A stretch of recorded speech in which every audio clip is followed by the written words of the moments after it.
Well, I'm in the second phase of my career, giving away all the wonderful money that Satya's good work has helped multiply a lot.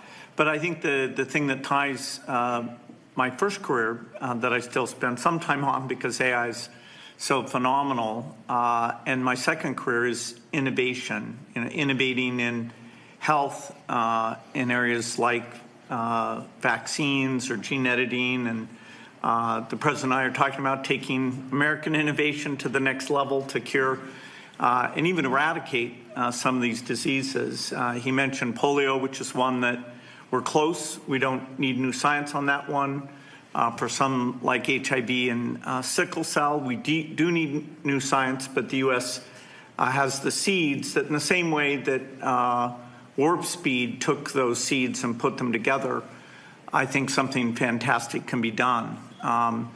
AI for our foundation is that we want a doctor for everyone in Africa through AI. We want farmers to have incredible advice and, kids to have a chance to learn. So the work being done by the people at this table is changing the world. It's, coming fast, so it's great. We all get together and talk about how the U.S. can lead in this key area and apply it even to the poorest outside the U.S. as well as to our great citizens. So thank you for incredible leadership, including getting this group together. Senator Bill Cassidy said effectively we're denying people vaccines. Do you have full confidence in what RFKJr is doing? Well, I didn't get to watch the hearings today, but he's a very good person. And he means very well, and he's got some little different ideas. I guarantee a lot of the people at this table like RFKJr, and I do. But he's got a different take, and we want to listen to all of those takes. But I heard he did very well today. But it's not your standard. It's not your standard talk, I would say, and that has to do with medical and vaccines. But if you look at what's going on in the world with health, and look at this country also with regard to health, I like the fact that he's different. Okay?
Safety Institute is doing today, but without that research base, we don't really have very good ways of assessing safety and effectiveness and trustworthiness. So research across a broad swath of AI capabilities is important.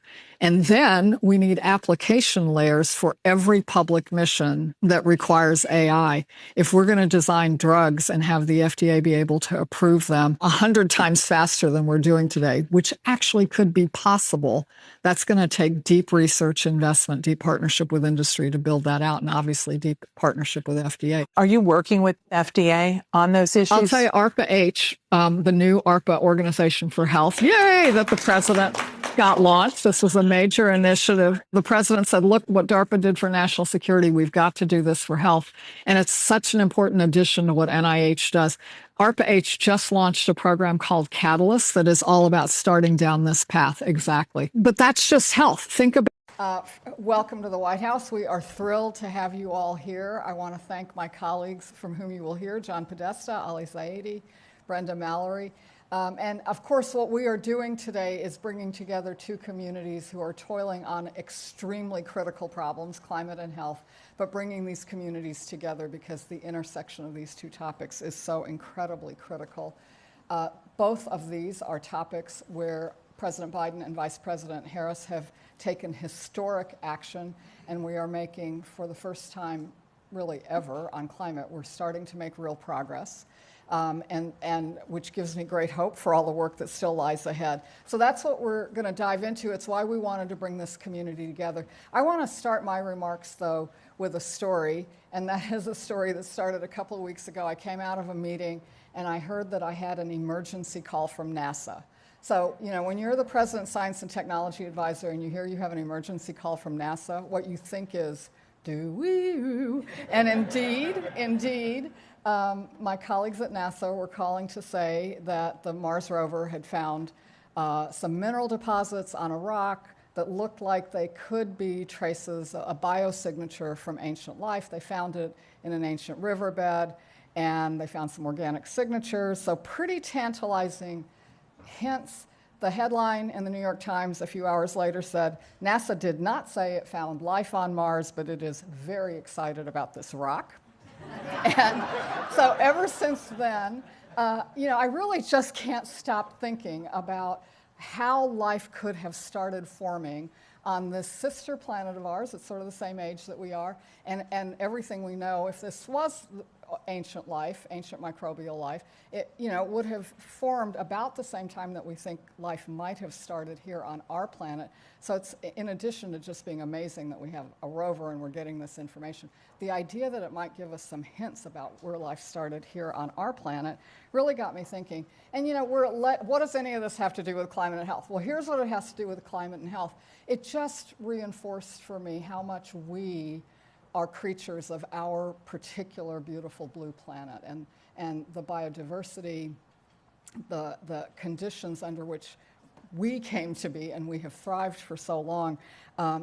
That's who human beings are. And of course now what is happening is this devastating and really quite threatening situation where we're changing the climate. And so it has huge implications for humanity, but in practical terms, the way those implications manifest is implications for our health. And it happens, of course, like everything else about our climate crisis, it's happening on multiple time frames simultaneously, and all of them require our attention.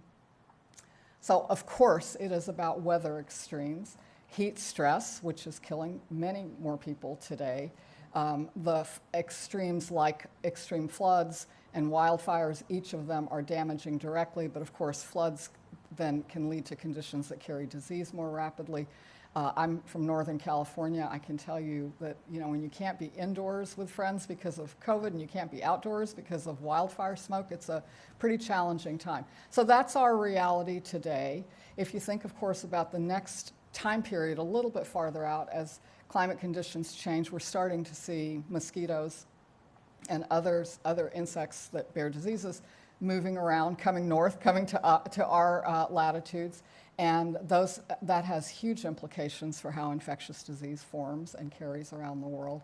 And then finally, more slowly, but even more fundamentally and deeply, is what is changing in our food systems. And of course, food and nutrition, we can't thrive without being able to feed in a healthy way everyone on this planet. So there's so much to work on, and I think the great opportunity here is for a climate community that has been really hard at work decarbonizing our economy, dealing with all the resilience issues, all the very practical, immediate issues. That community, as it starts to really get its arms around these kinds of health impacts, I think that's important progress. And similarly, for the health community that has so many issues on its hands already, we have so much to deal with. Of course, infectious disease is already today, but also the chronic disease conditions that are really undermining American health, the inequities in our health systems, and now, of course, these shifts from climate. So I think it's Ukraine has biological research facilities, which, in fact, we are now quite concerned Russian forces may be seeking to gain control of. So we are working with the Ukrainians on how they can prevent any of those research materials from falling into the hands of Russian forces should they approach. Now, Chapel Hill is where they originally had the COVID-19 intel transferred from Ukraine over to Chapel Hill up to Fort Detrick to Wuhan. They tried to blame it on the Wuhan laboratory. No, it didn't. It emanated from the Democrats in Ukraine. How is it they haven't taken you out? I mean, seriously, how is it you're walking around being able to say this stuff and you're still alive? I'm Scott Bennett. I'm a former United States Army officer, psychological operations. I was at the 11th Psychological Operations Battalion. I was also at U.S. State Department counterterrorism operations under General Del Daly.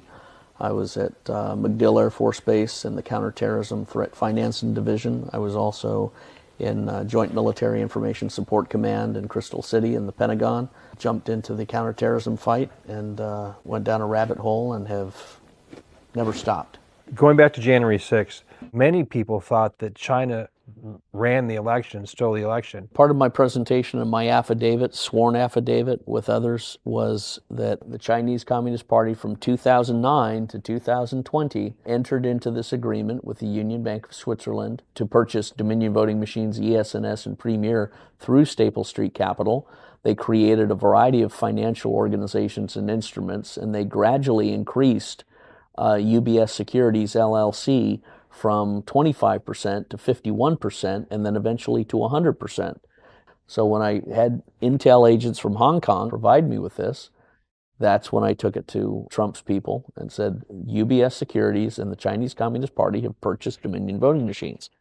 They're going to algorithmically impregnate them. They're going to manipulate them. They're going to do it to Premier. They're going to do something. The first column that shows that on 11/5/2020 at 7:43 and 38 seconds, we had a foreign intrusion, and it shows the IP address, the Internet Protocol address. The second column is the owner or source of that IP address.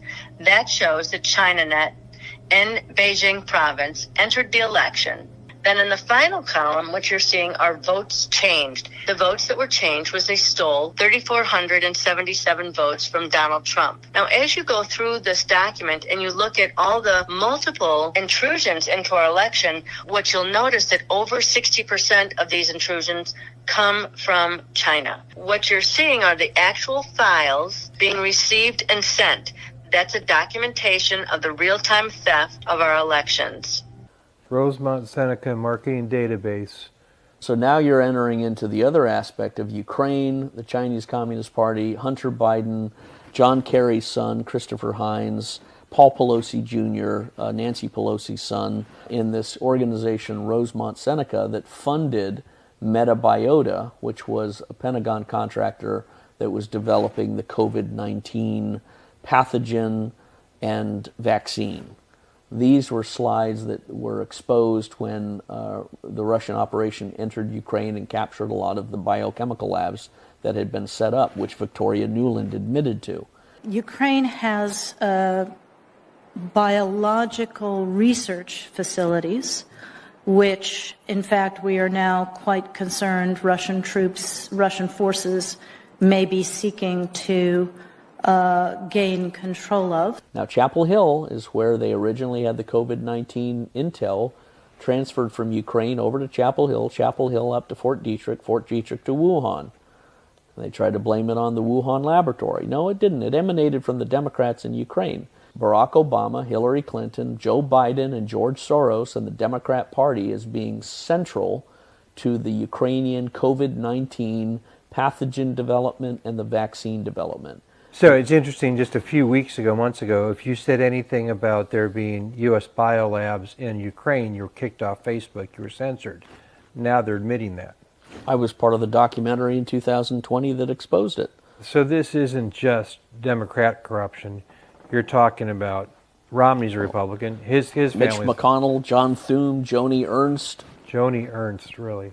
Appearing with, they're all pushing America's war in Ukraine because they're pushing for the American corruption in Ukraine because that corruption is fueling their own power and black money operations. How is it they haven't taken you out? I mean, seriously, how is it you're walking around being able to say this stuff and you're still alive? God says, no weapon formed against you shall prosper, and every tongue that shall rise up against thee in judgment thou shalt condemn. Well, I can see how that takes the fear out, but how are you still alive? Because if I was running this, I wouldn't let you walk around talking to guys like me. Well, the angel of the Lord encampeth around those who fear him. He shall give his angels charge over thee to keep thee in all thy ways. And we are, for such a time as this, we have been brought in and born and trained to rise up and meet the evil. Meet Goliath head on.